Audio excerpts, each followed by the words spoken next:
All right. What's up, everybody? Welcome to the fifth episode of Reroll Podcast. Podcast by gamers for gamers, and I like to think it's number one podcast that talks about Legend of Korra and all that good stuff.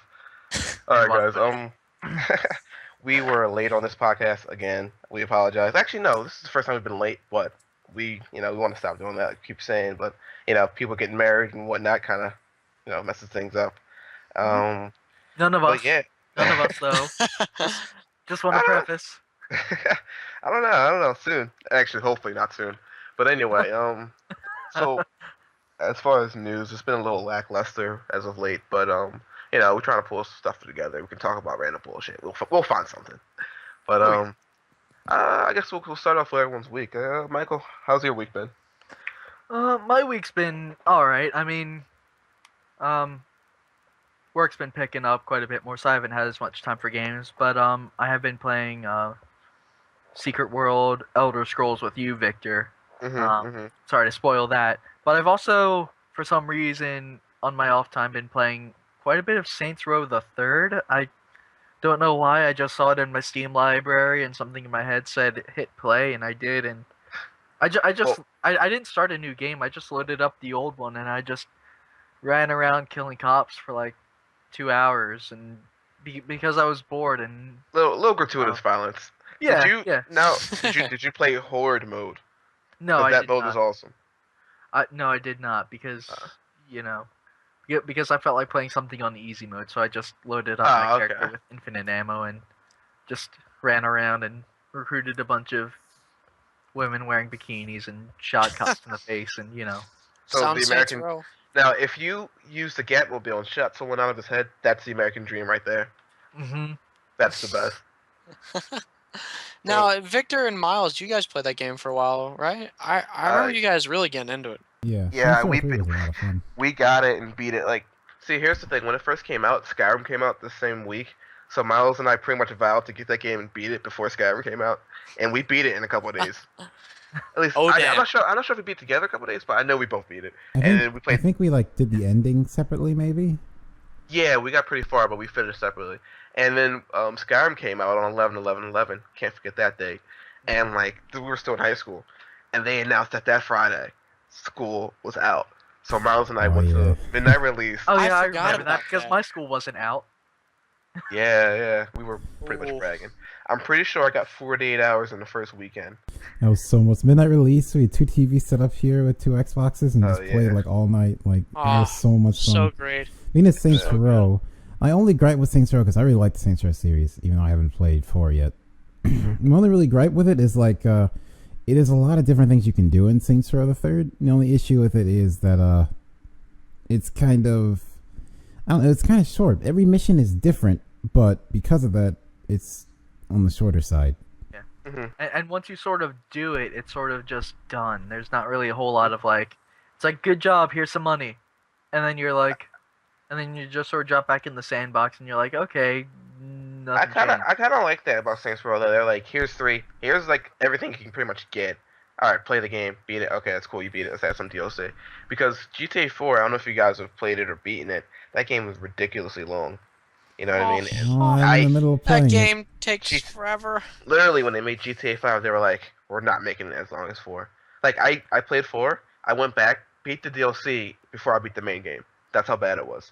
So, I don't know. I like how short it was. I don't like my games to be. I don't want padding to be involved, where you get the same mission over and over. Like, forget that. Yeah.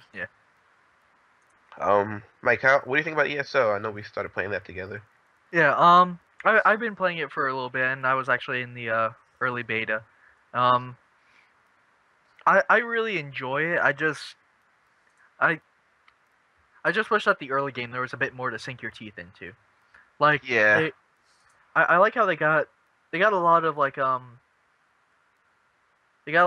atmosphere and stuff like that, Yeah, right? the essence of the Elder Scrolls game Yeah, is there. yeah. Definitely. And I love that you can just walk into people's homes and pick up everything off of their table. Like, if you see a loaf of bread, you can pick up the loaf of bread. It ain't worth nothing, and it ain't gonna do you nothing, but you now have a loaf of bread in your inventory, and it's taking up space. Just like in Elder Scrolls. Yeah, just like Yeah. in a regular Elder Scrolls game. But on the downside is that you can take everything in a person's house, and they'll just stare at you and offer you a quest, and That's Yeah, It's a little weird. So I know you're a huge Elder Scrolls fan, Michael, as I am, as all of us are, I think. Yeah, But pretty much. Miles. I what are mean, you talking about, Michael? How long I did mean, it do take? you think it fits the fan? Do you think they do it justice? Do you think it fits the Elder Scrolls mold, or do you think it'll just be, just thrown to the wayside and remembered as a project that they tried? I mean, I really thought they did because I got in like April of last year is when I first got into the beta. So like I was been playing it multiple betas, different times for a while. I'm like, as I saw it evolve, I felt like they were getting closer to Elder Scrolls rather than just being in a generic MMO. But I don't know because like it used to have like a mini, like almost a WoW style mini map in the corner, and they got rid of that and put in like the Skyrim compass. I thought that's a good idea. That's more that's nice. Elder Scrolls like, and so like. Sounds good I until thought you're trying they to did. find your friend. And all they It have sounds is, like, good little, until and you all play they have with is, like a little white marker on them. Yeah, Michael and I had a lot of trouble following each other and keeping track of because the way MMO's paced, usually you and your friend are going quickly. Now Michael and I are trying to go quickly, but we don't know where each other are, so we'll just separate from each other and we're like, "Where are you?" I'm in Morrowind. Like what? Yeah, I think there's an issue in Elder Scrolls because I remember. The field, I think it's actually a field of view sort of thing, where like you just don't see a whole lot of the stuff at one time, and like I think, in that game, like I like to play the Elder Scrolls games first person, but that one it seems like that the field of view and stuff like that's very narrow, so you can't really see a whole lot around you at one time, So Interesting. Yeah. And I think also there's a phasing thing where you can be on top of each other, but you won't see each other because the way their server system works. I think that they fixed that a bit. Like now the servers will actually put you in a shard. That's what they call it, in a shard with your friends. But and that's one of the things that sort of makes me think that hopefully it will break the mold of like traditional MMOs and stuff like that, and stop trying to copy WoW and just let WoW be WoW and try and be a Elder Scrolls game. But like, in the beta, it had a lot of promise. Right at release, like there were some issues. Like I didn't like how they, kept all races, any faction to just people who bought the special edition. I thought that was weird. Oh, that's ridiculous. The other thing that I also didn't like was, also if you bought the special edition, any of your characters, you could buy a special mount for 1 gold. Otherwise, the cheapest mount you can buy is 17,000 gold, which takes a long time to get. That takes some serious time and effort to get 17,000 gold. Huh. Just to buy it, and it's not even that good. So the people who ordered the special edition got a bit of a bonus. Yeah, like picture you're playing WoW and you're in the starter zone and someone just conjures a horse and are running through the starting zone and you're just walking. That's a little unfair. Well, I mean, yeah. That's I don't care if I don't know if that's unfair, but it's definitely a benefit. I think they should get a special mount, but it should still. I don't know. It's a little annoying. Yeah. But it's not too big of a deal. It's just like It's a little butthurt. It's a special thing, but it doesn't require any effort to get. And the thing with the difference between that and World of Warcraft is that in World of Warcraft you have to be at least level 20 in order to use a mount. So you have to actually play the game in order to use the mount. However, in Elder Scrolls, you just walk up to the vendor and you say, "Hey, I have a gold piece," and they're like, "Hey, I have a horse," and all of a sudden you have a horse. Well, also, like the first WoW mounts from special editions, like I think the only special edition mount was from Mist. So by the time that happened, most people had mounts. So other than that, you got pets, which you also get a mud crab pet, which is always fun. That's my only problem with WoW, actually. My problem with WoW is that whenever I start playing, I feel like the guy who's late to a party that's almost about over. Oh, you know what I mean? Seriously. Like, you guys keep telling me, it's fantastic. Feeling. I didn't get to experience all that with you guys. Like, everyone's passed out all around the floor, and and like when everyone wakes up, they're like, "Man, that was a heck of a thing. Did you see that thing that happened?" And you're just like, "What?" And like they're like, "Yo, we had pizza a couple hours ago. That pizza's gone, man." That's how I feel when I play WoW. And I was always that guy that's like reminiscing with you guys, like, "Oh, I remember this raid and this boss used to do this. I remember this." You guys are like, "Yeah, I'm sure it was great." Pretty much. Basically, yeah. It doesn't hurt the game at all. It just it makes it harder for newcomers to come in. It's fine. It's annoying, yeah. Yeah.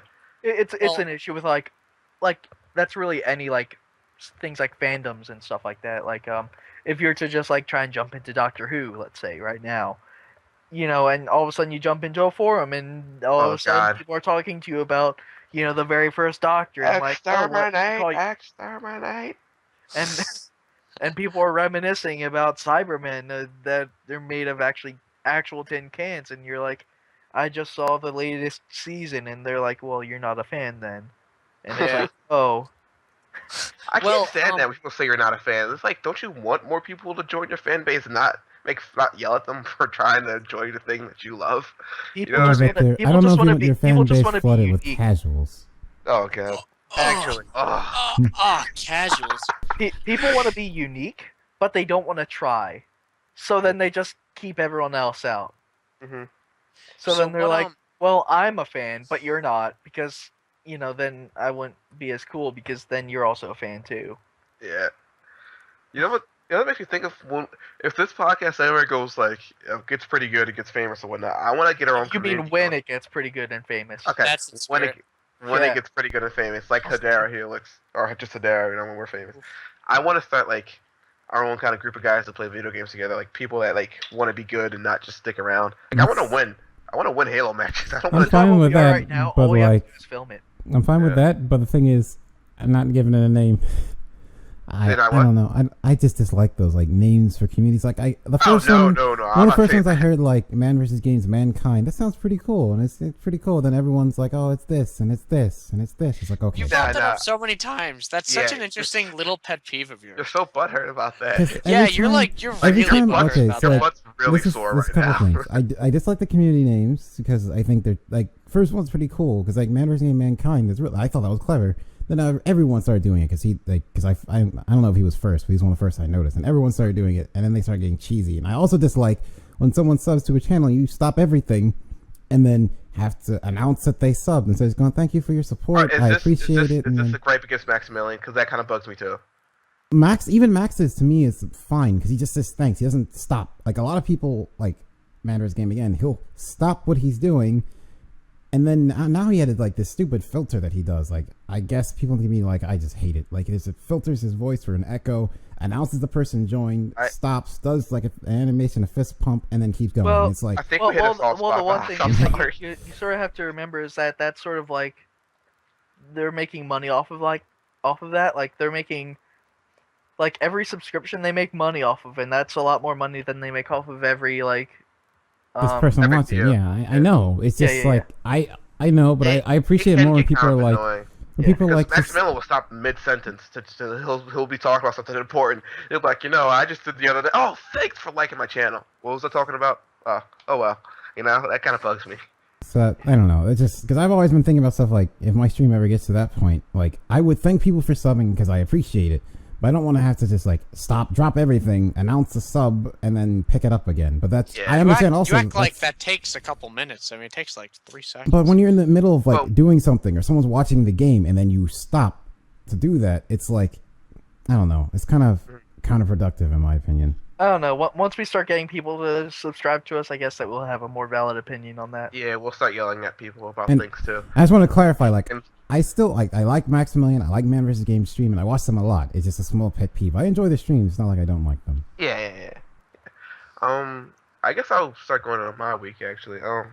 I actually have a gamer confession that let me start from the beginning. I read this article on NeoGAF about gaming confessions, and yeah, it's pretty bad. Like this one guy was talking about how he played Aliens on the NES. And he would like jerk off to Ripley Scream because Ripley's a female character in Alien or whatever, and he was like, that's a bit of a different kind of confession. Yeah, he was like, that's my confession. Like everyone else is like confessing never beating a game. He's like, yeah, I jerk off to video games. I'm like, what? So that's why I don't go on NeoGAF anymore. I think that's a good decision for your health. Yeah, NeoGAF is a bunch. I don't want to talk about them because they might be listening. But NeoGAFers are kind of scary. But yeah, no. My confession was that I haven't finished Walking Dead yet, season 1, which is getting kind of old now. I mean, I've had the game for a while, and I just got back into it, and I had the ending actually ruined for me, and that so far is making the experience a lot better because I'm wondering how he gets to that point. Something special happens. If you're listening, you probably know because you've probably already beaten it. But I don't know. I heard online that I forget where I read this. It says if you know the ending of a book or movie, it actually helps you to appreciate how the book gets to that point. I very To much me, agree this that. is- I very much agree with that. This Like, is. Here, Michael, you go. No, you can go. I was Okay, just- perfect. Well, this reminds me of Halo Reach, which is one reason why I loved the campaign. Everyone knows how it ends, right? Reach, everyone's pretty much gonna die, and so it's this Except for the idea. sniper, Of this, he's just hiding. yeah, he's kind of. No, he dies. No, he dies. You Oh, see he the did? elite, you see the elites because kill him remember he's before a the ship sniper, so leaves. he's weak to like melee, and so Yeah. so an It's elite the runs up with a sword, and he goes, "Oh no, I Um, should have gone it's- Saudi sniper." I hate but that game. but the game I do gives too. this idea of this impending doom, and Mm-hmm. it's more about the journey, not so much the goal. Which really, to me, I think it gets you a bit more connected to the characters. Yeah, that's just something I liked when I was thinking when you brought up Reach. Is like it's interesting that you know how it ends, but you're attached to these characters now. You don't want it to happen, but it's going to inevitably. Yeah, And I really like it when it games almost like makes you more attached. I think that's why Attack on Titan is like really good anime, is because you get attached to all these characters introduced to you, and they always keep them around long enough for you to actually care, and then they crush them and they let you see. Mouse, what's the statute of limitation on spoilers? Is it too late to spoil Walking Dead? Or too early? I mean, the game? season 2 is out, so you can probably just talk about. Yeah, you already already know. So, in The Walking Dead, the main character ends up. I'm just gonna ruin it now. So, season 1, he dies at the end of season 1. Now, Ow. I haven't finished the last episode. There's 5 episodes, but in the 4th episode, I was like, okay, he's gonna be fine through the 4th episode because he doesn't die till the next one. He gets bit in the 4th episode, so I'm just like, okay, what's gonna happen next? And Yeah. you have this tough decision in the next episode whether or not to cut your arm off. And I'm like, will that save me? Will it change the outcome? And I cut my character's arm off. It was pretty gruesome. And usually when you do an important decision in that game, or have one, or make one rather, a tooltip pops up saying what will happen. Like Clementine will remember this. It will make him sad or whatever. And it just said, this is going to hurt a lot. Are you sure? And then I just like, yeah, fuck it, let's do it. But yeah, right now I'm really enjoying it. Also, Miles, Michael, and I have watched a very important movie over the past couple of weeks. We have watched It's a Mortal classic. Kombat 2, the greatest Oof. movie ever. Dun, dun, Oh. dun, dun, dun. Yeah, it's the greatest movie ever, right? It's so true to the lore of Mortal Kombat. Oh my god, so those like- movies bad. are So- those movies hurt. Rad's like, Jax, you don't need those arms to fight. He's like, I don't. And he's better without his arms. That makes no sense. Who is And Jody? he's not just fighting. He's fighting this giant Yeah. beast thing that like okay okay he's canon. He actually is. Yeah. He's in Mortal Kombat 2. Is he? Yeah, Yeah. no, Jax, he is. No, Well, not Jax. Jax. The No, not minute, Jax, The the minutes, giant like the demon. centaur Oh, yeah, thing, yeah, as in like guy. Mortal Kombat 2. Oh, What's he's fun- nice. His tail is such a good attack. Oh my god. Well, Jax Yeah, is like he the hits Jax best with it character. like 3 times in a row. Jax is like, what? What am I supposed to do about this? Yeah. So Jax is the most like sensible character in the whole movie, except for the beginning when you find him. He's like in this abandoned military Well, I outpost. don't really blame him for that because it's Yeah, that wasn't his fault. Okay. He was like in this abandoned military like warehouse or whatever, just by himself, no one for miles, and like this Literally huge storm's miles. going, and he's just sleeping on the table. I don't even think he was asleep. He was just on there, strapped down with like steel cuffs to this table. Yeah, just crackling with sexual energy, ready to release it. But Yeah. apparently he was just fine up until then, up until like the camera show up, and he's like, "Wait, hold on a second. Why am I strapped to this table?" Apparently that's when he was getting his arms put on. Yeah, They weren't his arms; they're just things on his arms. yeah. In the new Mortal Kombat, there are actually his Yeah, arms. they're actually his arms. Ermac blows up his normal Yeah. arms. I'm like, you don't need these. They're gone. Mortal Kombat. Oh, Mortal Kombat, known He for meets its Raiden, and Raiden immaculate- goes, "Hi. Oh, you don't need your arms, by the way." And Jax is like, "What? Yeah, Jackson's like, Jax is what are like, you "Are stupid? you? Why are you saying that?" Yeah, that's what. True strength is in oneself, and Jax is like looking at him. Okay. Yeah, Jax is always like, "What the hell is going on?" It's the best. He literally just meets Raiden, and Raiden's just like this dude with white short hair because he cut his hair off because he's immortal now. Yeah. He becomes immortal, but then he's not. He doesn't even have his hat. Yeah, he never has his hat. And his eyes don't Raiden glow. doesn't have his hat? No, he doesn't have his hat, and his eyes don't But glow. he does yell incomprehensibly. Yeah, like he does make that yell. The one time he does the lunge. Do you remember when the camera pans away and it pans back and they defeated what's her name again? The main the one girl, the one that screams. Yeah, Katana's mother. I don't remember her name. Yeah. Forget her name. Oh, yeah. Shinda. Wait. Sindel. Yeah, Sindel. you're right. Sindel. Yeah. We also watched another great movie called Joanna Man. No, Let me tell you. We were about to watch it, and then with Michael there, like, why are we watching this crap? He's like, oh, let's skip ahead. Let's see the lesson. We had let's see the lessons learned. Oh, he falls in love. Okay. We watched. All right. So should we just give them like a brief synopsis? Yeah. Of what this movie is? Yeah. Okay. All right. Who wants to have the pleasure? Okay. You should do So, it. Joanna Man is. It was a film of the 90s, and it's clear from watching it from just the title scene that it's 90s. And it's about this man. He is a man. I just want to point that out. And he is in the NBA, and they quickly portray him as like the biggest douche you could meet. Just the Pretty biggest much. jerk. Yeah. And so he gets fired because he's an ultimate jerk. He's just goes all the way, and it's like past normal sensibility. Yeah. Don't skip the part where he takes his pants off in front of the world. Yeah, in the middle of because I guess that he fouls a guy. Yeah, he likes punching the guy. Because he just grabs his back in the middle of a game. Like, yeah. Like you're watching and you're like, that's not professional in any way. He literally grabs a person.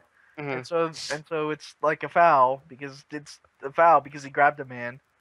And so like his coach tells him, look, you gotta sit out because this is like you're about to get kicked out of the game if you get one more foul, and we're in like the first quarter. Which for you non-sports people, that's pretty bad.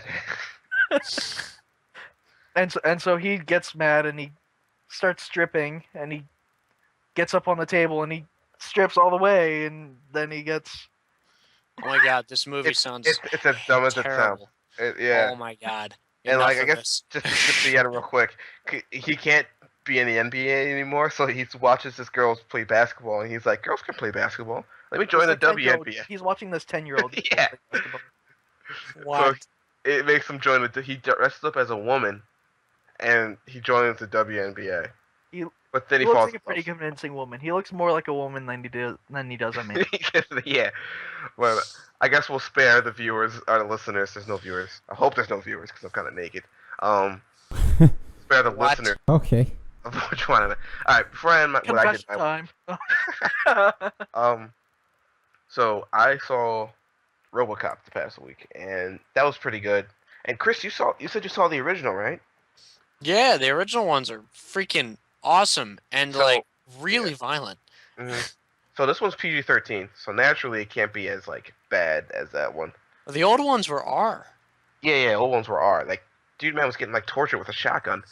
Dude, they were like cutting off RoboCop's limbs and stuff. It was ridiculous with like saws and like an industrial. Oh man, that movie was intense. So the new one, it's not as brutal the way. It's still pretty brutal when you think about it, but it's not like he's not getting tortured or anything. It's like a quick death. But you kind of feel for him more because he's actually still like a human now. And in the original one, he completely died. But in this one, he's like still kind of human. So like he hangs out with his family and stuff, or tries to. Huh. And you feel bad for him in this one because he's just a head, lungs, and a hand. Everything else is destroyed. He has no heart? No. Well, he might have one. How do they break his heart of steel?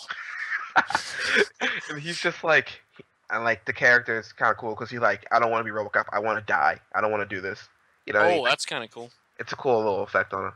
But I asked one where I put something on a watch this week to let you guys know what I'm watching. I'm watching an anime called Tonari no Sekikun. Now, it's pretty cool because it's called the Master Watamatashi. Watamatashi. So it's about this dude who just like he's in class and he's always messing around with like he brings erasers to mess with him or whatever, and this girl sits next to him and she's just like, "What are you doing?"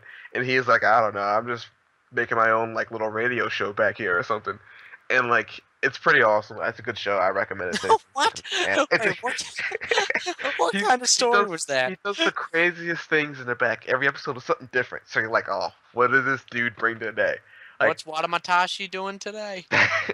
it's pretty awesome. And the end song actually has one of like the most famous drummers in Japan.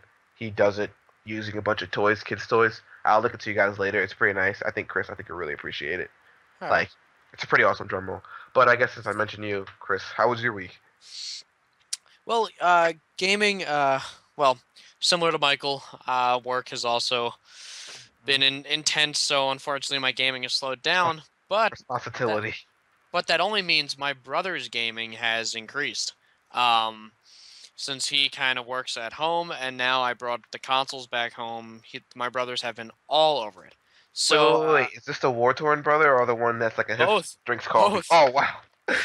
Both brothers. I brought my SNES, NEX. I brought pretty much every console was in my college storage unit, so I brought them home. And in the course of about a week, my brothers beat Mario Kart 8, Mario Kart Double Dash, Mario Kart the Wii version, whatever that's called. I guess that's technically 6. And Earthbound and Mario RPG. Wait, they beat Mario RPG and Earthbound in the same week? Joe did. That's crazy. He beat Earthbound in about 3 days. Doesn't he play Earthbound like every time he comes back though? He beats A Link to the Past. Oh, every Link to the single Past. time. Okay. Every single time he comes home. So so it's crazy to watch these old pros just tear up games in like a matter of a week. But with that though, I wanted to focus on Double Dash a little bit, or just Mario Kart in general, because it was bizarre to see how much harder Double Dash was than both 6 and 8. I've played 7 as well, but that's on the 3DS. That's a little bit different. But Mario Kart 8, Victor, I know you've played it, and I talked about it last time as well. But that game is a joke. That game is so easy. It's ridiculous. Power sliding, just reflecting on this, for most everyone is familiar with Mario Kart and the mechanics of it. When you go around a turn, you don't just turn, you hit one of the triggers and you power slide. Mm-hmm. Well, in Mario Kart 64, where this originated, you would hit the trigger, and then you would move the control stick left back and forth, the old snaking technique. Yep, back and forth, and with that you would then go from red flames to then blue flames, and when you hit blue, you then knew you had the highest boost. Well, that mechanic stayed, so the next game they had a DS game, and then the next game was Double Dash. And Double Dash, that mechanic stayed. And Double Dash, the feeling stayed, the loose, like in N64 as opposed to Double Dash, you feel like you have such little control over the cart. It's almost, if you see a banana on the ground, you're gonna hit it. So like it's tough to get around it. In the new ones, to power slide, all you do is hold the trigger, and then just over the course of time, the slide gets larger. Like the power goes up. Yeah. That's from the snaking was in every one except 8, and I think 8 got that idea from Sonic and All-Stars Racers Transformed. It is terrible. It is so bad. It makes the whole game so much easier. I can hardly playing it. Like we beat it in like one.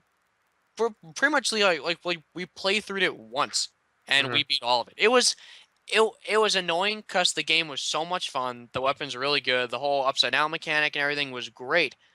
But I almost felt like I was almost cheated out of my money because the game was so short. Yeah. And I'm not getting, like, there are 2 car pieces, and one of them you have to play for an obscene amount of time. And the gap between getting that item and getting a previous item is far too large to continue playing. So that was just a little annoying. Similar thing with Wii. Wii was also very easy, which is Mario Kart 6. That game is obscenely easy as well. Double Dash, yo, that game is real. Yo, that is a Mario Kart game that throws you against the wall, like laughs at you. That game is brutal. Oh my goodness. Double Dash is by far my favorite. It was so much fun. I think it's the pretty best one too. It is. That game is relentless. Oh my god. I mean, there are things. I mean, when I'm talking like red shell, blue shell, red shell, red shell. I mean, that is for real. You get red shell, it's like, oh man, oh blue shell, okay, that's okay. Oh red shell, and then like, oh got red shelled again. Be like, this isn't even fair. Like, I didn't think the blue shell was in Double Dash. Yeah. It is? Yeah, isn't it in every game? Yeah, yeah. I knew it was in 64. I didn't think it was in Double Dash. First time I remember it was 7. It's in Double Dash as yeah, in Double Dash it's still like flies as well as 6. It's still like flies along the sky, cuz in 7 and 8 it travels on the ground and it can hit people in its path. just like 64 travels on the ground, I think, as well. And now it will plug us in Smash Brothers as well. Yeah.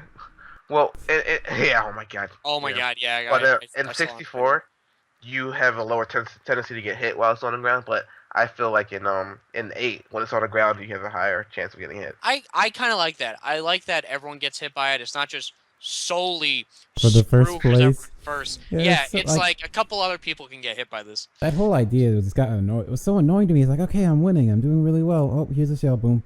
I was like, I mean, to me, yeah, it's super annoying, but I don't know. To me, that's Mario Kart, though. To me, you never feel safe. You can never be like, oh, I'm in first and I'm cruising along. It's like it's the most unbalanced game in history. Oh yeah, it's like the mechanic. The mechanic is being unbalanced. I love it. Yeah, the like that. It's like you always have to hold on to a weapon. You always have to like go as fast as you possibly can, because at any point it can all just fall to ruin. Yeah. And of course, where that's the most unbalanced is where you're in like on the 3rd lap, 10 yards from the finish line, and then blue shell, and then now you're 8th. That's where it's annoying. But I guess that's why I like Racing Transformed more, because like the way Racing Transformed do it is like there's rockets, which are homing basically shells. I feel like Racing Transformed is way more skill based. Yeah, because like your whole idea is like boosts, and the way you boost in the games, like I told you, you hold it, and why that works is because the way the game works is like boosts stack. So by holding that boost around the turn, and then if you hit like a boost on the ground, those two stack together, and your boost is like goes higher. And then like if you do flips and tricks, you get an extra boost. You're supposed to like just like stack them on top of each other to keep going as fast as possible. And even like some things, like one of the abilities is summon a swarm of bees. If people hit it, they slow down for a time. But if you dodge it, you get a boost. So like even from dodging opponents' weapons, you go faster. It's like I really like that idea more. That's interesting. Yeah. But yeah, I just want to say I just thought it was interesting how much harder Double Dash was, and I mean considerably. Like it took us a long time to be Double Dash, as opposed to just breezing through the other ones. It wasn't even close. Double Dash also, I don't know if you guys have completely beaten it, but they have a cup. There's a 5th cup. You know how when you play the Mario Kart games, there's Mushroom Flower, Star, Special, and then Double Dash, they added the All Cup Tour, which is just brutal. That game, you then play through every single cup, so it's 16 races. The thing takes you like 40 minutes.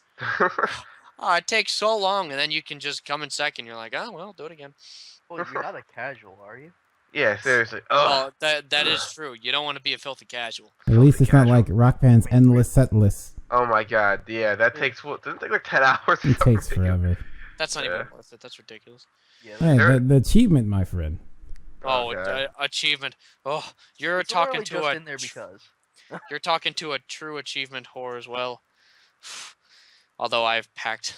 I heard some people actually have problems with achievements because they don't feel like they've actually beaten the game, and people get real upset. They're like, I can't get this achievement, and like really like affects their sanity because I know.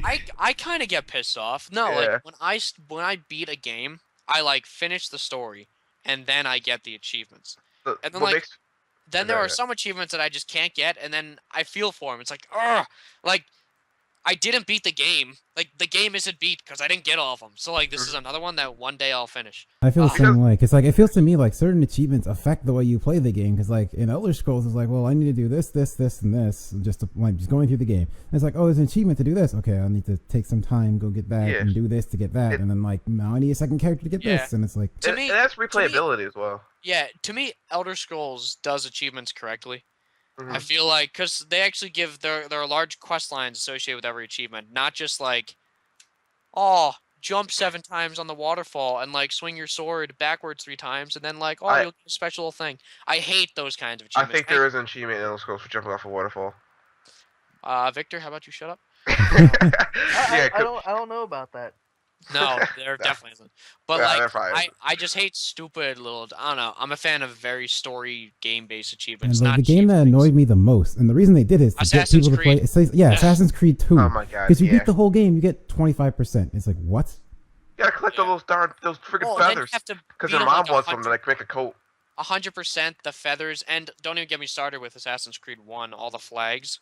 Well, even in 1, I got like 87%, and I did the flags in like the major city where the Brotherhood is. That's the only one I did, and I still got 87. But 2, it's like you get nothing unless you do all of this, and it's like, and then they have some sort of multiplayer, and most of them were multiplayer. That also, Saints Row 2 had that, and it was so annoying. The majority of them are multiplayer, and then no one plays multiplayer. That no one plays online. Yeah.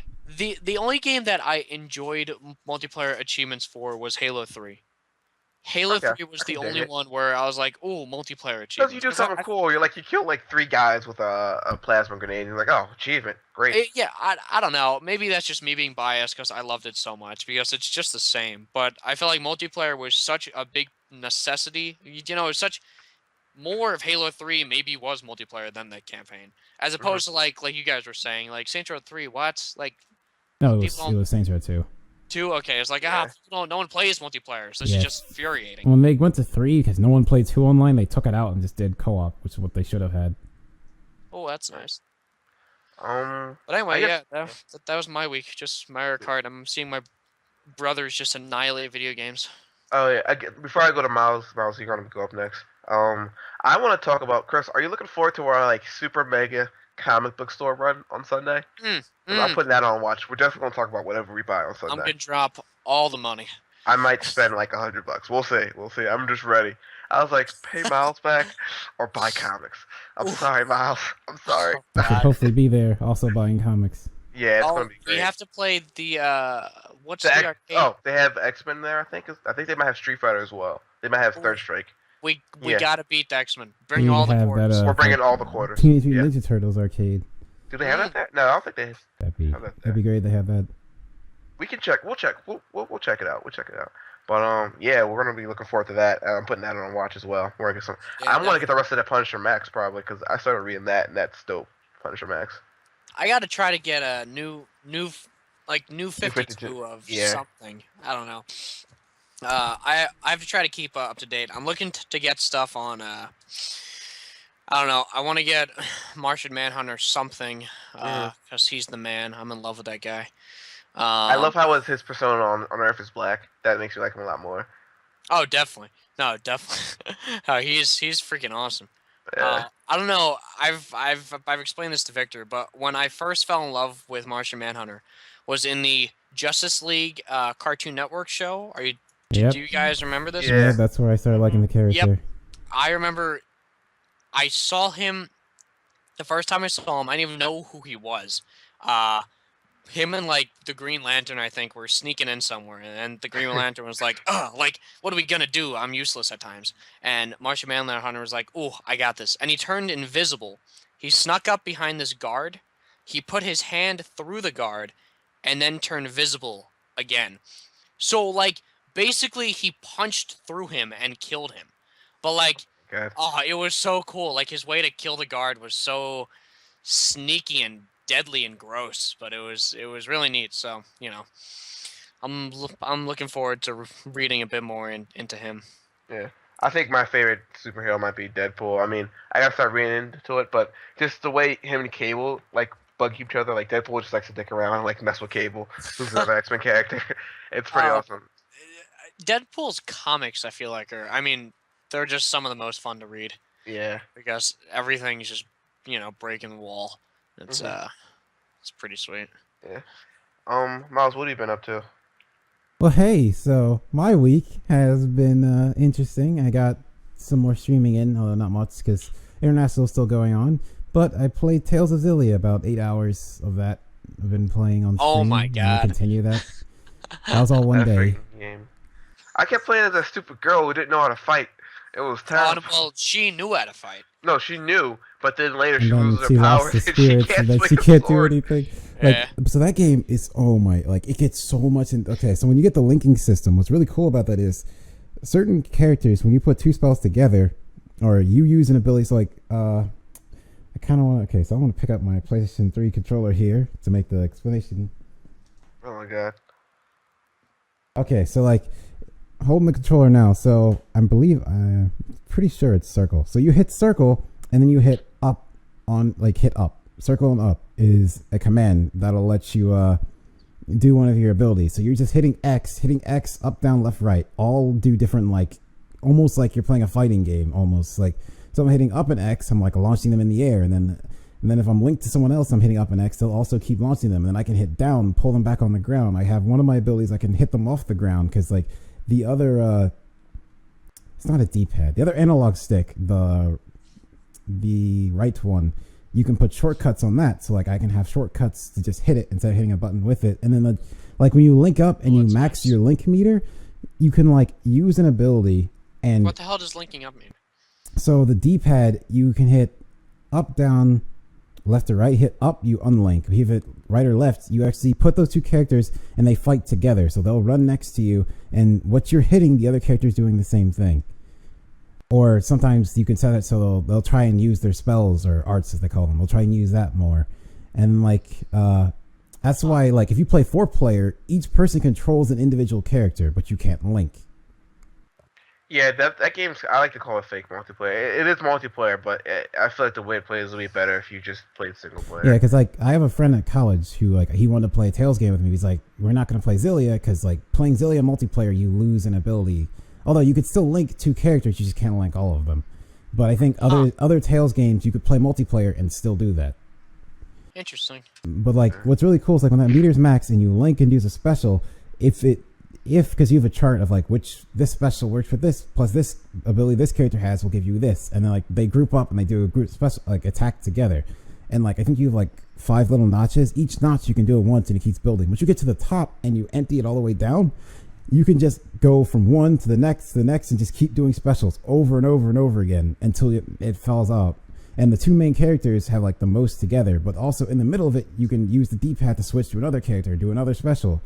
And so like you have specials that full heal a party, you have specials that deal damage, that buff your team while healing. That sounds like, dope.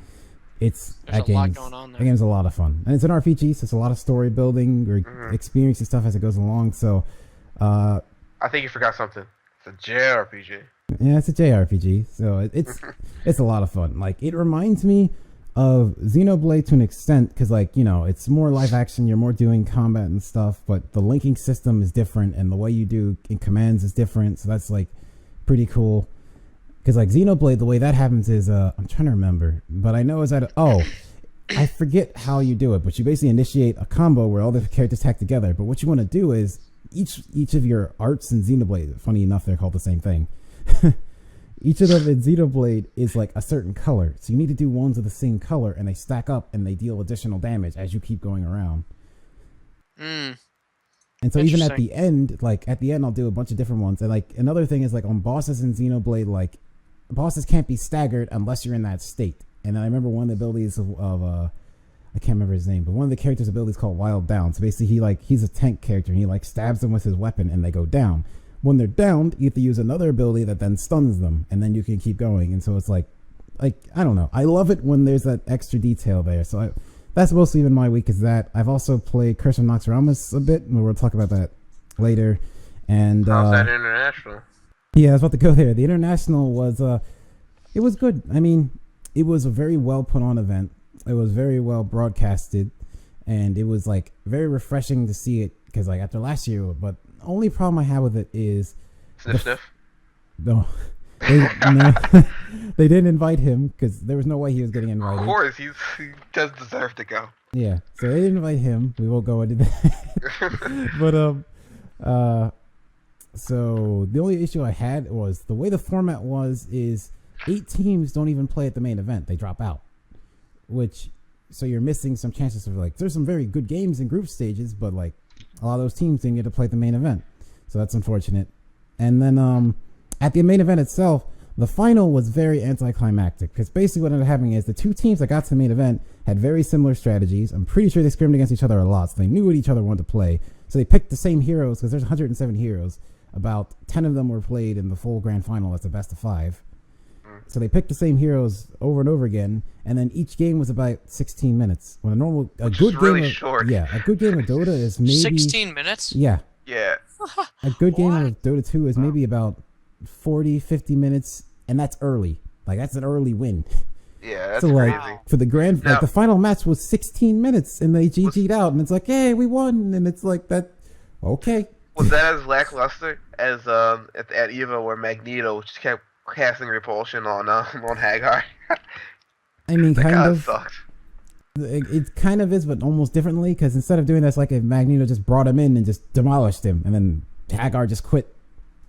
That sounds better. That sounds like something I'd like to see. But then again, it does kind of suck with matches. Because like it's the grand final. Because last year's grand final came down to like fifth game of the best of 5. Both teams, like Na'Vi had a lead. They were throwing it away a bit, and Alliance was slowly crawling back. And they made a final push where like 2 Na'Vi players got their teleports back to base interrupted, and that's why Alliance won. It was like a huge thing. And this year's kind of like, well, we both played Deathball push. Our Deathball push was better than theirs. They drafted poorly. We won. GG. Now, did you see the Super Bowl? Things like that happen. Oh yeah, I watched. That was very sad. That was pretty. All right, guys, let's get into some news before we fall asleep. It's getting kind of late here. It was 11:51. What? Huh? Oh, already fell asleep. Oh God. All right, guys. So here's my issue. I am getting an Xbox One, right? Now, a lot of my friends already have PS4s. Yeah, I see your issue. So, should that sway my vote, or should I just get what I want because of the games? Because when I got the 360, I didn't want the 360 at first. I was upset that I didn't get the PS3, but I enjoyed it because of the online connectivity and playing with my friends. Yeah. So, should your friends sway your opinion on the console just to play with them? I guess I'll go first since I don't know, or maybe I should have gone last. But like my view of it is, like I get them, and like I think I can still contribute because like where I buy my games depends on where my friends buy them. Like if Victor got a PS4, then Destiny, Division, and any other multiplayer game I wanted to play, I would have bought on the PS4 because I can play with Victor and Michael. Yeah. But like any game that, because I'm biased with achievements, so any game that's on both, I get on the Xbox because I just want the achievements and I don't really care about trophies like at all. Oh my God, I hate trophies. I don't even understand the trophy system. They're like, you got a gold trophy. Like what? I don't know what that is. Get it out of my face. Yeah. And then Wii U is there because like I feel it's interesting because like you can get an Xbox or a PS4 and a Wii U and you're good. Yep. Because everyone always gets that. You gotta get that in. You know what I mean? Like I have a Wii in the 360, or I had a Wii in the 360. I have a Wii U and I'm getting an Xbox One. You gotta get that Nintendo. Well, I guess I'm trying to think of what happened. I mean, I can tell you right now that I bought a PS3 and an Xbox 360, and I played the 360 so much more. Like, exponentially more. And I call myself a person that doesn't like online gameplay that much, but I mean, I undoubtedly played it more because all my friends did. Like, I never played a Call of Duty, like, but I played a lot of Halo. Yeah, we played ODST together too. I remember that. Yeah, we played ODST. It's tough. Maybe part of that also goes with the 360 interface was better. That's true. Playing with the 360 was also more enjoyable. But I felt like, you know, if I played it more because my friends played it. If I got a PS3 without an Xbox 360, I feel like I still would have played the PS3 just as much because they had the same games. Pretty much, yeah. But if I had both, I would have picked the 360 because my friends also played it. You know what I mean? If I only had the Xbox 360 or the PS3, I would have played both a lot. Mhm. But because I had both, I played one more because my friends also had it. But with that being said, I'm one to choose consoles because of games, not because of my friends. That's my thing. Yeah. That Right now. I mean, my first console was the Wii, and my first console this generation was the Wii U. Yeah. Like, Same I here don't actually. care. I don't even That's like. so true. Yeah, I mean, I don't like multiplayer play that much. It's a huge benefit. But I pick consoles because of games, not because of online play. I don't know. That's a personal thing. I mean, I could see people going either way. It's really not. Hmm. Talk about personal preference. I mean, that's as personal as you get. Yeah. The friggin' PS3, I'll be honest, kind of sucks trying to play with friends. Like my friend and I got It's Resident so Evil hard. 6, Nothing and is. we were just like, "What? How do you do the thing?" They're like, "You Yeah, gotta go there." how I'm do like, you- "What?" How do you do it? He's had a PS3 for years, and we tried to play online. I was like, "Invite me to the game." He was like, "I don't know how to do that." I was like, "What?" I'm like, "You've been playing for years." He's like, "I don't know." No, definitely. We I had mean, to look it that's- up online. We're on Xbox. You press the dashboard button. You press invite the game. There you go. You know? On the Wii, you just turn on a controller. You Yeah. know, someone just picks it up. Mhm, Yeah, I don't know. Michael, what about you? I mean, sorry. Michael's one of the friends that has a PS4 that makes me want to play with him, but I mean, if we're gonna talk about the last console generation, I only had an Xbox 360. I've never owned a PS3. That being said, as far as all of my gaming consoles are concerned, I've actually played my PC more than anything else. yeah, I'm racking that up right now as well. Is that even called a console? Yeah, that's not even like. I get where you're coming from, but it's like yeah, it's not. I know it's not technically console, but it's platform. PC Master Race. Yeah, I'm PC Master Race all the way, obviously, but Undeniably, I've played way more PC games this summer than I've ever have in my life. I haven't touched my Wii U or my PS3. I mean, I touched my Wii U to beat Mario Kart, and that was pretty much it. But my PS3, I just got Persona 3, and I haven't even touched that, which is pretty weird, you know? and so for me, it's basically Oh, Chris's PS3, like- sorry. yeah. Yeah. So I'm basically gonna choose the consoles or the games for the consoles based upon exclusive stuff. Like eventually I'll probably get an Xbox One because at some point, Hopefully soon. so long as Halo doesn't suck, I want to play Halo. Which I doubt. It won't. Yeah, suck. yeah, I doubt, but well, I'm not gonna you know, Jump I'm not. on it. Yeah, I'm not one to jump on a train, especially if there's only a trailer. Yeah. Mhm. Especially if that's literally all that we got is like a trailer. Hey, Yeah. we got a couple little action guys jumping in the fight. I don't know. That was if, pretty it's, good. if it's a franchise that I love, like even if They it's a trailer, I'm on board. Just give me more. Oh God, fanboy. Gosh. I know. Oh See, gosh. Fanboy or loyal? I think it's loyal. Oh my God, blind loyalty. It's not blind. Okay, look, if it's a game series that I enjoy playing so much that I have fond memories, I can think about, oh, when I played this game, I felt like this. This is when I bought this game, like Dragon Age. People like. I know, Chris, you're kind of down on Inquisition because 2 and the way it came out. But me, I'm like, I just want more Dragon Age. I get 2 was poor, but if you give me more Dragon Age and it's enjoyable again, I'm all for it. To me, or this is going on a whole nother thing, but to me, that's like the issue with the industry and like pre-orders as well. Like before the product's even out, before You've even before touched it. Yeah, they haven't. No one has. No one has touched Destiny in the pre-orders. I guess the beta and alpha. Well, yeah, the the only way to beta's get into out those, now. the only way to get into that is to pre-order it though. You have to pre-order to get into the beta. When something is but in profitable without even being sold. Without even being like present, it's not even like a thing yet. It's just a concept, and you're like, oh, it'll be great. I'm down. It's just like. They can make it crap, and it doesn't even matter because you've pre-ordered it, and like still have a million others, and they made like $1 bajillion of it.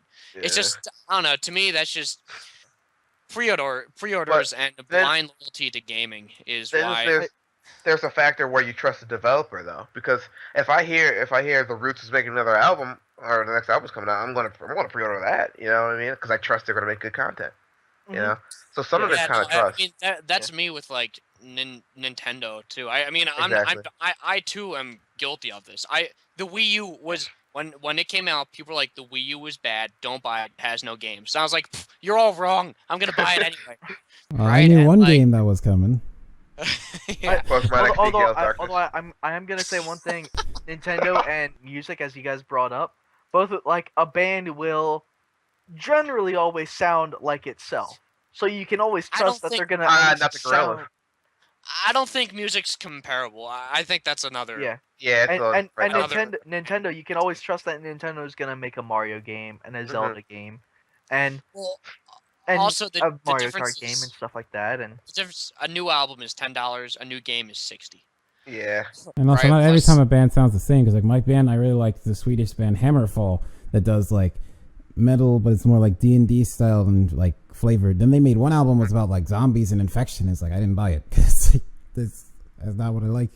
Yeah. I mean, I don't think that's too comparable, but but just but just anyway, the idea of blind loyalty and pre-orders to me is I just always consider before I know what it is, before I see the quality of it, there's always a chance of failure for everything. That's literally everything in life. Nothing is a 100% guaranteed to succeed, just like how in job market stuff like that, there's no completely recession-proof jobs out there. It's just right. You know. Here's a good example. Watch Dogs is a new IP. It was a decent game, but it wasn't as good as everyone expected it to be. It wasn't a bad game. I think that falls more on Ubisoft because they kind of overhyped it. Yo, that game got hype. Nowadays, marketing, everyone, there's so much hype. Everyone's like, all the marketing's like, oh, look at all this hype. Look at all this great stuff it has that I said. It's like, I heard a rumor that I started that it's good. You know what I mean? Yeah, no, like, no one, literally, no one was, like, it wasn't even out. And they were just like, oh, look at all this stuff. Like, it's so cool. And you're like, yeah, it will. And you're like, yeah, I'm buying it. And, like, no one even held it, you know? It's just tough for me. Yeah. I mean, and that goes with the thing where, like, EA's got in trouble and stuff, Microsoft, where, like, they show a game at, like, E3 or whatnot, and it's through a PC, not the 360. Yeah. So the game looks fantastic. The visual's not going to look as good as it shows on. Yeah, and then it will... It's still going to look pretty good. It never looks as good, because they're not showing you the product you're going to get, right? They're just hyping it. Mm-hmm. They can show you whatever the hell they want. and that's one thing is I love it when a game company just shows me what I will be buying. For me that works better than any amount of hype or any weird trailer or anything like that. Like just show me someone just put the game into an Xbox on stage and just have some dude playing it while talking. I don't even care if it crashes. I expect it to crash. Yeah. Just play the game, let me see it. I just want to see what you're doing. Because that's what I'll be getting. I agree with that. That is what I'm actually excited for. Mm-hmm. No, definitely, I'm not excited about cutscenes or about whatever it is that you want me to think about. I just want to know about what's actually gonna happen. Yeah, because even though Watch Dogs didn't look as good as they showed it, the gameplay's the same. You know what I mean? They showed gameplay. We got to see what it looks like, and that's why I want it because it looks awesome. I want to get it when I get an Xbox. Yeah. One thing like Watch Dogs is like it's a decent game. It's not a bad game. Yeah. That's one thing is like it's not a bad game. Yeah, it's a good game, but people were just pissed off because what they were shown. But it's not like a game of the generation. It's not what they were giving. Yeah, so like they didn't. So what they saw on stage is what they wanted to purchase, and they didn't get that. So people were upset. Exactly. Yeah. So should I get an Xbox or a PS4? Xbox. Okay. PC. Another Actually, Wii U. When I get my own apartment in like 2 years, I'm building the greatest PC ever. I don't care how much it costs. Just do it. You know, just keep your 360 and your PS3 And Victor, it will be that PC will be fantastic for the next 3 months. Yes, and then it's time to upgrade. Yeah. Upgrade. You try to sell your $10,000 PC back to like this is like I can only give you $50. and like I'm just gonna throw everything out except for like the graphics card because my grandma needs a new one. Yeah, you go to like Pawn Stars, like the show. They're like, you owe me money to take this. The best I could do is -$5. Oh my god! All right, just moving on.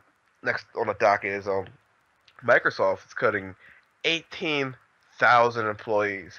That's a Now, lot. people are Woo! asking, what does I this love mean for big numbers. Xbox? Yeah, big numbers are awesome. What does this mean for Xbox? Almost nothing. It just affects more Xbox TV because 12,500 is from the phone division because Microsoft purchased Nokia and whatnot. And I heard the rest of it is mainly from Xbox TV because that got shut down. I also hear that it's not affecting the Halo series or the Remedy's game series or whatever, which is Quantum Break.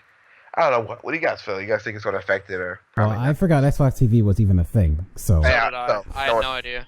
and no then one's butthurt. No one's butthurt. the Nokia thing is like, well, yeah, they bought Nokia. Nokia wasn't even doing that well anyway, so they brought them in, and it's like, hey, thanks for joining us. Now we're cutting good amount of you because That's we have our own expected. staff. That's so expensive. When new management comes in, you know you're getting fired more than likely.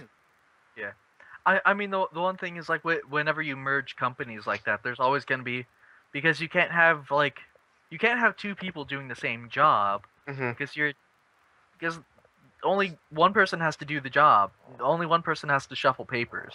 Yeah. You don't need two people shuffling the same papers.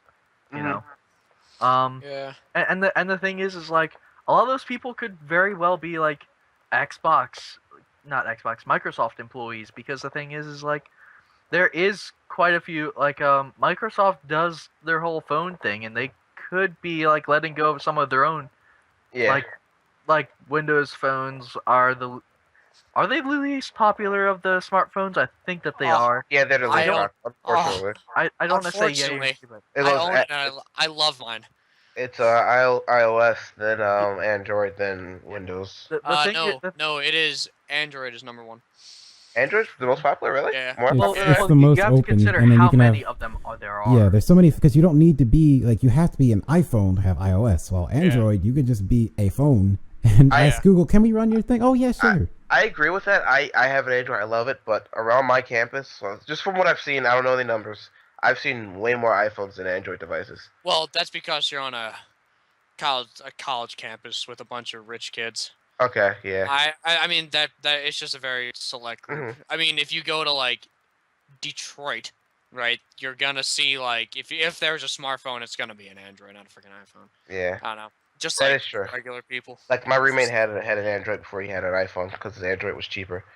With that being said, I have a Windows phone and I love it. Mhm. Here's. Oh, go ahead, Mike.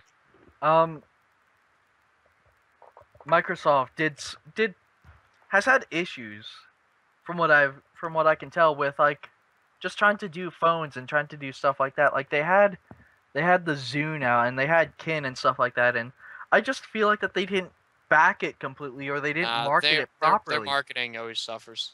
Yeah, they're like they really could. Like I had a Zune for a while and it worked just fine. It works. Like it still works. The Zune marketplace is still up. You can still connect it. You can still connect it to your Xbox and stuff like that. A lot. I They just had a friend who had one. He was like, "It is better than the iPod by far." it is. Yeah. Oh yeah, it is. But like they just didn't back it up. Like they could have competed with Apple, and I just feel like that I don't know why they didn't, but I just feel like that they didn't. I think when you're Step up to competing the plate. with Apple, you're not competing with the product. You're competing with the marketing team. Mhm. And Apple Yeah. marketing is And just even the brand, because like it was like the Apple iPhone or iPod, and people trusted that. While it's Zune, like yeah. Microsoft it's didn't not really put their name Microsoft. with it. Yeah. Yeah, and I just don't think that they really stepped up to the plate with like we are a better quality product than than the other thing that you have. And also, I feel like when you're like a multi-million-dollar company and you're trying to make a new thing, if that thing doesn't do well enough, you can't really just keep throwing money at it when you have all this other stuff going on. Rest in peace, dude. Right. Yeah, but I mean, if you're gonna try and step into a market, you have to be serious about it, you know. I mean, I think they were. And I'm not saying that they're not serious about it. I'm just saying like, it. I don't know why, but for some reason, it seems like that they're not taking the proper steps to like succeed. Like, Well, I don't know. I know that the Windows Phone could be really good. It could be a serious contender, but I don't know why. I don't know what they're missing. I don't know what it is that they're just not hitting upon. Maybe it's just the fact that people think that Microsoft makes a console and a computer, and that's about it. No, I think honestly it's like branding, because like I said, it was just it was just Zune. While it's now the Windows Phone. Zune is now Xbox Music. Like they're branding it around what they already have, and that works a lot better than just calling it a Zune. Like for a while, I didn't know Zune was Microsoft. I just heard Zune. It's like, what is this? Same. My problem right now in Windows. They also had a You go ahead. Yeah. My problem with Windows Phone right now is that accessibility and like using it with other devices and whatnot. Because I just got Chromecast recently. I know you guys heard me complain about it the other day, making it work and everything. Now it works on my Android phone just fine. If I buy a Windows Phone, I can't use the Chromecast that I just spent money on.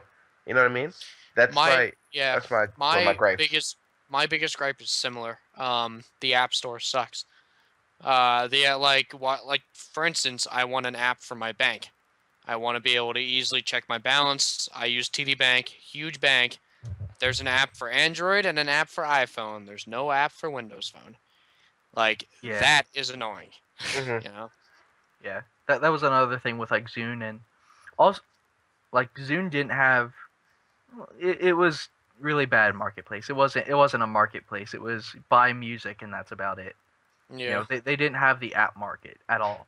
And even because they had a phone before the Windows Phone, the Kin phones, which were all Zune stuff like that, and I did not know that. Kin 1 and Kin 2. I had the Kin 2 for a while, and it's a really good phone. I really liked it because you could get it without a data package, but you can access Wi-Fi with your phone. Not a whole lot of phones. You don't have to pay like 15 extra or however much a data package is. Oh, so it's not a smartphone, but you can access the internet and you can do stuff like that. Yeah. But I mean, there were a few manufacturing issues with it. Like if you open up the screen too hard or too many times, basically it had like a guaranteed at this point, because it slides because there's the keyboard underneath. So when it slides, it's metal on metal, and in between the two metal sheets is the cord that connects the screen to the base, and that cuts over time. And so eventually your phone is on, but your screen isn't, because there's no power going to the screen, because the metal sheets that are rubbing up against each other end up cutting the cord that goes from the base of the phone to the screen. That sounds like a problem they should have got fixed in QA, quality assurance. Yeah, really. Yeah. Like just testing. Well, but like I made mine last for like 3 years, and it was a really good phone. Good quality, good sound, good all that stuff. Sounds good. Of course, then again, I still don't have a smartphone, so who am I? Hey, you don't need one. You don't need one to be a person. Yeah. But Google is trying to become a person. They're trying. So here's what's next up on the docket. Google will stop calling games free to play if they involve money anywhere down the line, pretty much. So here's the problem. Good. You're a little kid. You're 5, 6, 7, 8 years old. My sister's, I don't know, one of those years. Pick one. And she has a tablet. I don't know who got her the thing. I don't know why she has the thing. I know, right? Younger siblings. She downloads games on it or whatever. She plays it for a little bit. And she's like, hey, big bro, can you buy this thing for me? I'm like, no, I'm not buying you extra coins so you can get a character skin. You're not even going to play the game. And that's the problem. The game's free to play, but you got to buy stuff. So it's not really free to play. It's just free to down. Like, does that bug you guys? Like, should it not be called free to play? Yes. If it involves money? I think anything that where you need to like if it, like okay, so I'll give a couple examples. So say a game like Infinity Blade isn't actually no, it's not technically free, but I'll go with it. You should buy that. Yeah, you buy it, but I'll go with it's like the way it works. So like you play Infinity Blade, you can just play, and you have a chance of getting weapons from like being an enemy. Like, oh look, you found this weapon in a chest, and it's better than what you have. Cool. Or you can just play and get money in game, or you can just pay money and they'll give you money, and then you'll get a weapon. But like that's speeding up the process. Yeah. But I hate it when it's like, say a game like Dragon's Veil, which does a similar thing. Like when you start playing, it's kind of cool. You get a couple dragons, maybe it takes 10 minutes. Then you get a really good dragon that takes you 24 hours. I've had a dragon that's taken like a week. And the only way to speed that up is with gems. Either you need to talk to people, which, okay, that's you're not going to get that many. Or you need to pay, and it's a lot of money. And it's like, it's kind of ridiculous because like not only is like it's speeding up a process that would take a week or like 100 something gems that's going to run you about $5 for 10 or something like that. Like that's silly. Crazy. I mean, I don't remember the numbers, but like that. See, that's like the waiting game is a type of game. Those like I don't know what they're called, but there's like a certain type of games you have to wait like a day or so. I'm okay with that, but then they get unreasonable where it's like, oh, you'll get another thing in like you said, like 2 weeks. Or you can use like 30 coins, and that'll be like $40. I'd be like, okay, well this isn't free to play at all. This is, I'm not playing anything for 2 weeks. Here's how the industry works. They're built. It's really disgraceful. It's upsetting how the industry works. It's built off of things called. They like to call them whales. Now, whales are people that are like addicted to your game, and they put a lot of money into it, and they paid a reason. Like they'll go to like $1,000 over like Farmville or something ridiculous like that because they can't stand waiting, and they're addicted to the game. So it's ridiculous how the industry has a term for them, and they want to catch those people, and it's really messed up on how they do that. You know what I mean? Like the fact that I got my little sister asking me for money on the little thing so she could play a little pachinko. I don't know what she plays on there. Just remember, Victor, it all starts here, here. God. Her addiction to spending money on fake things that she's never going to use. Seriously. So when you brought up that, it made me think that I'm a whale of Dota 2. So I should have brought Dota 2, because Dota 2 is free to play, but the way that works is like, all heroes are there. Only thing you need to buy is skins and stuff that don't matter. You're a whale. Note everyone listening that Miles just said need to buy. I don't know. There's certain skins I need. I see them as like, step away. That's very nice. And okay, I gotta so get you that. may be a whale, but here's the thing about Dota: the game's free. You know what I mean? The game's completely free. You're just buying for extra. With aesthetic things, I'm perfectly okay with. That's fine. That's fine. Like Team Fortress 2, that they do it. I think they do it the best. Where you can buy hats and shit. It's the point where you load up Blacklight Retribution and you can't buy a shotgun, and you have to pay real money to get a shotgun, and then the game's free. Yeah. What are other games that do it well? Dota does like that. That kind of thing is good. TF2 does it well. You know, games that have like WoW where you get the mounts and stuff. Like that's not too bad. It's just mounts and pets. Once you get to character leveling, that's a slippery slope. Yeah. But I think, but the thing with WoW is at this point there's a good market for that now, because if you're getting into WoW and you're supposed to go from level 1 to when Warlords of Draenor come out level 100, you're like, okay, but now you just buy Warlords of Draenor, you get a 90, and then you can catch up. So it gives people a reason to come back or a reason to start playing. I get it, but I still think it's stupid. I'm leaning more towards to me, you didn't want to play the game; you just wanted to win a game.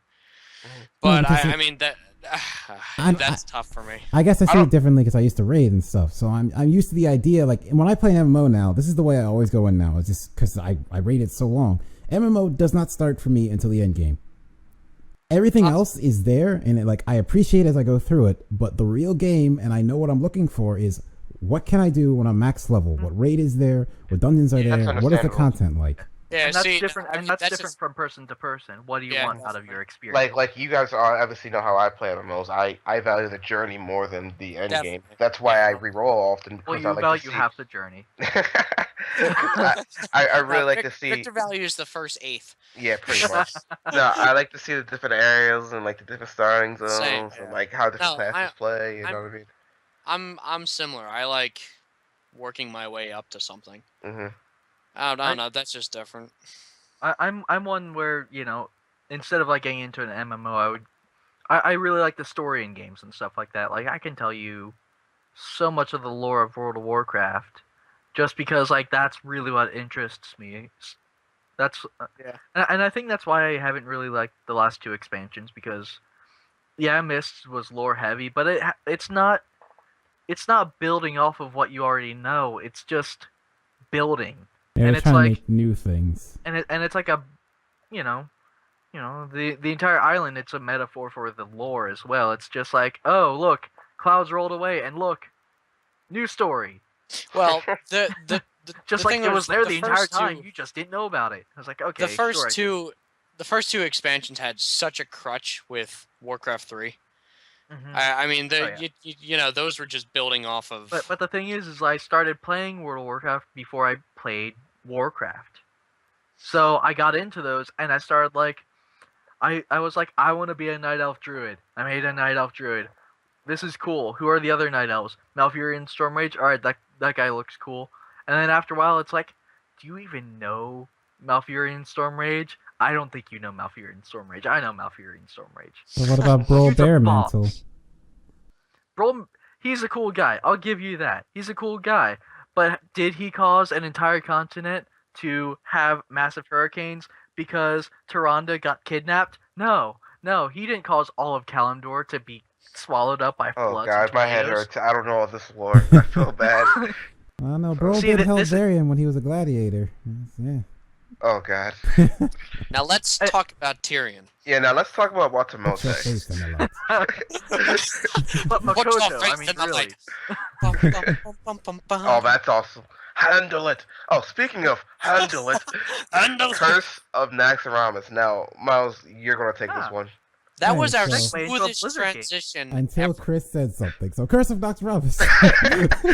I mean, we can't have an actual smooth transition, guys. I mean, really. Yeah, What, do you seriously. think we are professionals? All right, Miles. podcast- Handle it.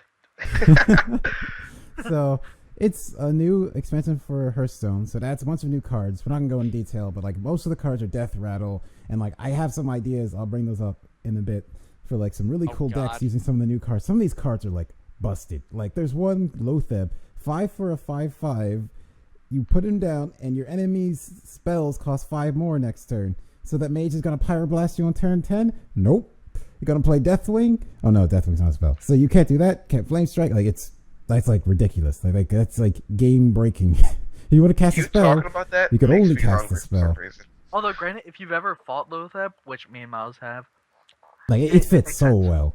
Oh, Like yeah. it fits his team really well. Like I'm really glad they did that. But he's busted. Wait, is this That one of the card. late to party things? That's why I don't know who this Lotheb is. He's the end of the Plague Like- Quarter in Naxxramas in WoW. he's a big mushroom guy, and Wait, did we do Naxxramas together? Did we do it? Yeah, yeah, we did. Yeah, but now it doesn't matter as we much. were His whole, He was the guy with the Did it. spores and stuff like we that. were so close. his We whole- gotta pick a day and go do it. K- Whenever Chris is ready. KT just wrecked us so much. Oh god. So hard. We were only in that thing for like 20 seconds. Mhm. Ugh. Once Yeah. Warlords comes out, I'm going back in. I'm going ham. I don't care. I'm not messing around this time. Handle it. Handle it. yeah, like Alright. those cards are cool, and like no, it's fine. So a cool thing I was thinking about, because like there's a certain type of decks in World of War in Hearthstone that are Hearthstone. basically like counterfeit decks. So the idea is like you force your opponent to draw because you only hold 10 cards. Any card after that is destroyed. So what you do is you put a bunch of cards in their hand that it doesn't matter. Like you use a legendary called King Mukla, gives your opponents 2 bananas, adds 1/1, but it's 2 cards taking up hands.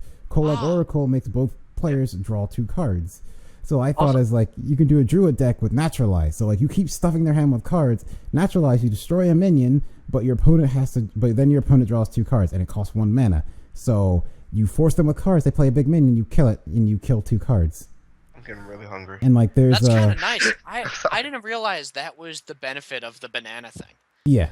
Well, it kind of isn't. The idea is you play 3 for a 5/5, but then your opponent can buff a card to kill it. But Yeah. if you're doing a counterfeit deck, that doesn't matter.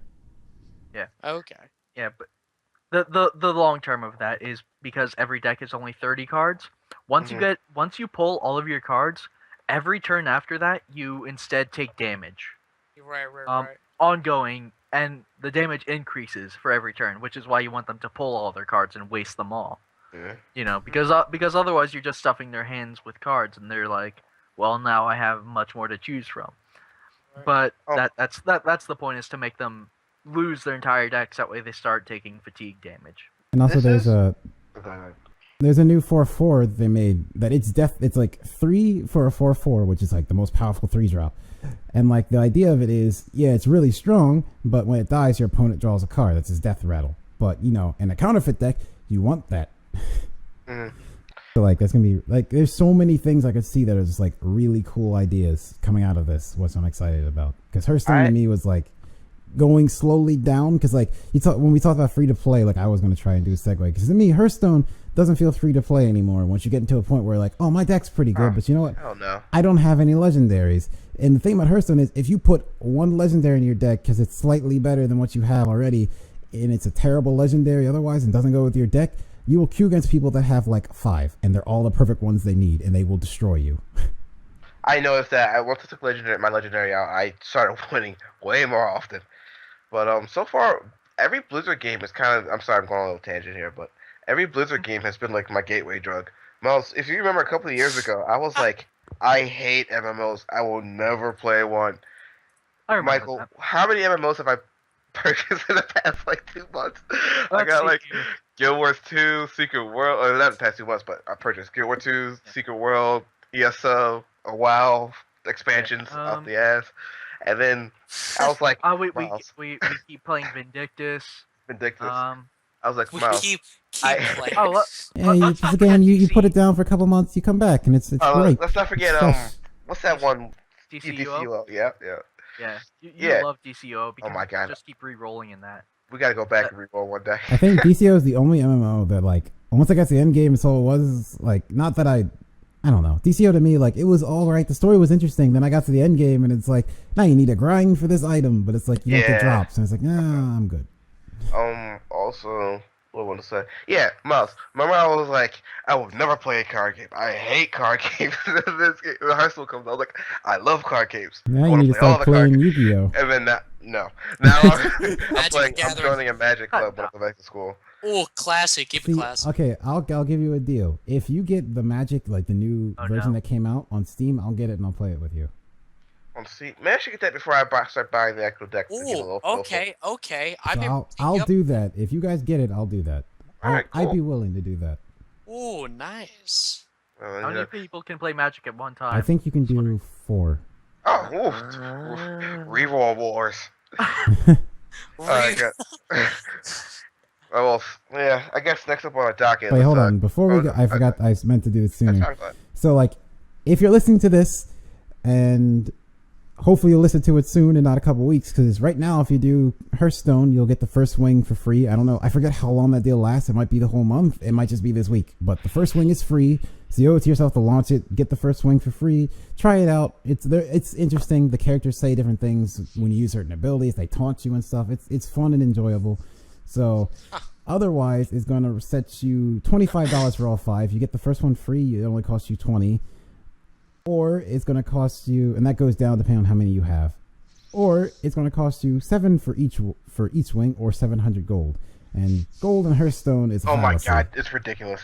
No, gold, no, don't. You can't do that. Here's how I would have preferred Hearthstone to be. I mean, I know this wouldn't work out. I know I'm an idiot. I would rather have it been like a base game, $40, $50, and you get new cards by leveling up, and every time you level, you get a random assortment of cards. That's what I would have preferred. Yeah, someone's never played a trading card game. I know, but it's just because like this is virtual trading card game, and it's still you gotta put in the money as though it's a trade. Plus more if you want to play on the story. The thing that annoys me the most in Hearthstone is there's 0 trading. Oh my gosh! Because if I could have gotten a ton of cards and been like, oh, I have 3 of this, and you have that, and you really want this card, okay, I'll trade you, and then I could build off of that. I would enjoy that more than the way it is now, where it's like you disenchant cards for dust, which is like less than 10% of what the card actually costs. And you can't disenchant cards that you need, because even the shiny ones, because you want to keep those, because maybe I'll use this, but you have to actually build a deck that is worth anything. Yeah. So it's like, and like, I don't know, I've complained about the meta game right now is enough, so you don't want to hear me complain about that. Yeah, you sound pretty butthurt. Miles, can I just say I'm looking at the Steam page for Magic 2015, and every review here is not recommended.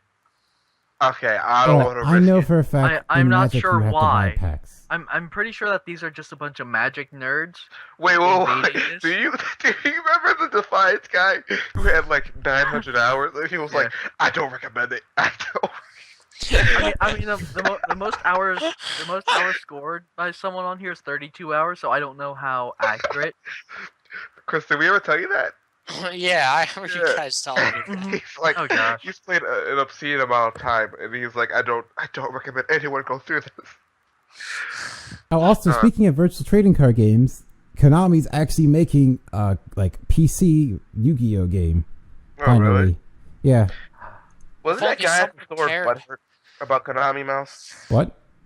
Didn't that guy when we went to Jester's, wasn't he like butthurt about Konami not Oh making no, cards? because he says bit, the yeah. problem. He said like the issue is with Konami is like right now they're not actually just releasing cards like they should. They're not like constantly like, okay, here's this deck and here's this pack. They usually just like, okay, there you go. Here's all the decks. Here's the sneak peeks coming up here. Here's a bunch of them. Use them at the sneak peek, and then afterwards, once you're sold out, okay, see you next sneak peek.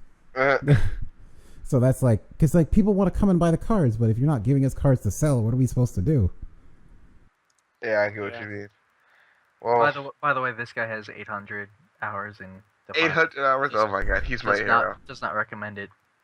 Before we go on to the How? That is so stupid. That's like me and my like. What are my hours in Dota 2? Let's see. I don't know. It's been a while. well, Miles looks that up. 1,245 hours.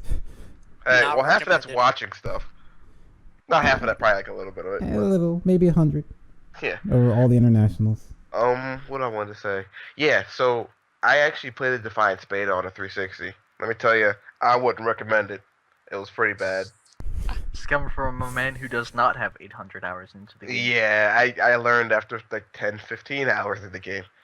Alright, I guess next up on the docket, Doom 4 is coming out apparently soon. Now, should we care? I say you should, because they're going back to the original playstyle of Doom, which is like fast-paced action, not the survival horror, Dwayne The Rock Johnson Doom. We're not doing that. Like, this is going to be fast-paced. You can double jump now, apparently. I'm going to trust these guys because these are the people who kind of started the whole first-person thing, you know what I mean? And the fact that they're like, yo, we're going back to what we used to do. Try our game out. And Wolfenstein was pretty good, and it's by the same people. I don't know. What do you Yeah, guys think? Wolfenstein. I was surprised. Wolfenstein was great. I didn't. I was started watching a walkthrough of it. 'cause I'm gonna I get wasn't it sure once I about get it. an Xbox. I'm waiting for my Yeah. Xbox to get stuff. Yeah. But Wolfenstein, from what I saw, looked really good. Like I was surprised by how much I figured, because like from what I heard and like from other podcasts, they're like, yeah, anyone care about this? Not really. It looks pretty bad and all this stuff. And like, and it came out, I was like, I just want to see what it's like so I can have an opinion of it. And like watching, it's like I was surprised. Like there's so much depth in what you do. You can go different ways. There's all these different ideas you can take. You don't have to like do different things. Like you don't have to like only go in and just shoot people. You can be like, oh, I can just sneak this way. I can go this way. I can just assassinate this guy. Like it's pretty cool. Oh yeah, Wolfenstein looked good. Yeah, I don't know. Mike, what do you think? Are you gonna get the new Doom? I mean, it sounds good. I mean, I'll decide more when I hear more about it. But yeah, I mean, from the same people that made Wolfenstein, I think that the only downside that I heard of Wolfenstein, or the biggest one, was that it's a little short, or that people at least wanted more of it. Whatever you want to say. Yeah. But yeah, I remember my dad actually played Doom 3, and Oh, you so war-torn. and it looked scary, but the thing is that it's not the same kind of survival horror as other things are. It's sort of like things are coming at you and you're sort of in a dark room. That's horror. Mm-hmm. Things are coming at you and you're in a dark room. You can see them, just the room's sort of dark. And there's zombies. I hope this one features... Zambinos. Yeah, I know that the past ones featured more demons. Mm-hmm. Which is gonna be. Can you imagine like running around like extremely quickly and just double jumping over demons' head and shooting them in the face? Like that sounds like a great, pretty good. That sounds like the first-person shooter that I want to play. Yeah. Yeah. Sounds like a contender for Halo. Yeah, seriously. Depending on how they do it online, but I'm sure they know how to do online pretty well since they kind of started that stuff, like I said before. Um. Also, I Miles is saying stuff I don't understand what he's trying to tell me. Um. I guess we're gonna end the podcast a little early this time. It's getting kind of late. What has it been, an hour and a half, guys? Yeah. Yeah, it's getting kind of late. Yeah. We're going to, next week we're gonna make sure we're on time. Next week it's probably gonna be a little bit longer to make up for today. All right, guys, we're gonna end the podcast here. I mean, it was a good week for what it was. We're a little tired because it was late, but we're not doing this again. Trust me, we're going to keep it either Sunday nights. We'll keep it Sunday nights. Keep it not too late so everyone can listen in, and we're gonna have fun with it. All right, you can follow me at Killmoves _ Sojo on Twitter. And we actually have an email too, so you guys can send your primary gripes, complaints, and insults to Reroll. Such as, man, that last podcast was so short, and you guys left on this weird cliffhanger and argued. Yeah, it's like Attack on Titan. You can email us or yell at us at rerollcast@gmail.com. I'll say it again, rerollcast@gmail.com. Hey, Michael, where can they email us at? I forget, I wasn't listening. Oh, it was rerollcast@gmail.com. Oh yeah, rerollcast@gmail.com. Email us there. Tell us you. Send us fan mail. Send us hate mail. I don't care. And I want to know which one of us is the black guy, because there's two of us, two black people. Yeah. Let me know who you think it is. Yeah. Miles, where can they follow you? You can follow me on Twitter at McDareth. You can watch the show live Sundays at 9 Eastern Standard Time on Twitch TV/McDareth. And that's also where I'll be doing streaming a lot more since all the tournaments for the summer are done. So I'll be on probably every night streaming something. So come around, 1 or 2 viewers, doesn't matter. I always like to hang out with everyone in the stream. Also, you can follow the podcast on Stitcher, SoundCloud, and iTunes. You can find us on all those locations, and the links to those are all at the stream. And yeah, the ultimate cliffhanger. I wish we had some epic music to leave with. And you follow Chris at Deviarts on Twitter. Or at facebook.com/Hedera, Hedera Music, Hedera Helix, whatever you can find on Hedera.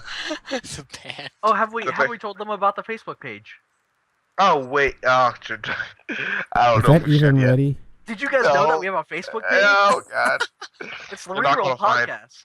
If anyone finds it, you get a shout out in the podcast. Not that means anything, but yeah, we don't have a thumbnail for the thing yet. It's just a flag. So if you find it, you're that not is gonna it. find it. Oh wait, no, hold on. Yeah. Oh my god. Yeah. It's facebook.com/rerollcast. Yeah. Okay.